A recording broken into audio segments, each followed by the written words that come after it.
बिस्मिल्लाहिर्रहमानिर्रहीम। अस्सलाम वालेकुम नाज़रीन। सिंध में गैस की अदम फराहमी पर सूबाई हुकूमत इंतहाई बरहम दिखाई दे रही है। इस हवाले से तर्जुमान सिंध हुकूमत और मशीर कानून बैरिस्टर मुर्तज़ा वहाब ने एक वीडियो बयान भी जारी किया है।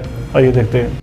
मुझे अफसोस के साथ कहना पड़ता है कि कई रोज़ कई हफ्ते गुजर जाने के बाद ये मौजूदा वफाकी हुकूमत हमारी सनतों को गैस प्रोवाइड करने में नाकाम रही है।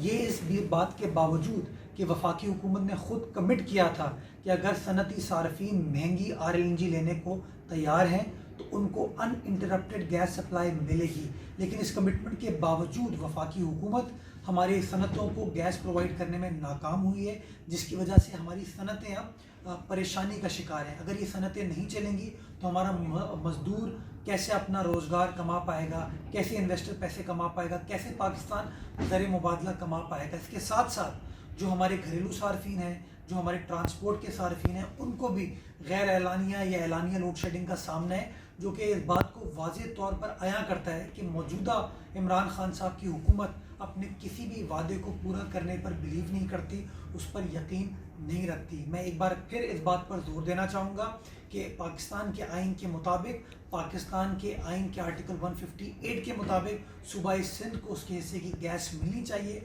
और जब तक वफाकी हुकूमत ये गैस हमें प्रोवाइड नहीं करेगी, हम समझते हैं कि वफाकी हुकूमत आइन शिकनी कर रही है और आइन को फॉलो नहीं कर रही।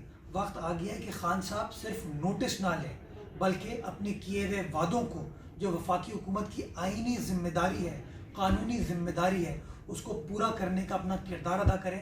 अब वक्त आ गया है कि जो ATMs बैठी हुई हैं आपकी काबीना में, जो कि आपसे गलत फैसले करवाती हैं, उन ATMs को घर भेजें, ताकि जो बार बार हमारे इन्वेस्टर का, इंडस्ट्रियलिस्ट का, मजदूर का, एक आम आदमी का जो इस्तेहसाल ये ATMs कर रही हैं, वो इस्तेहसाल का सिलसिला वंस एंड फॉर ऑल ख़त्म होना चाहिए।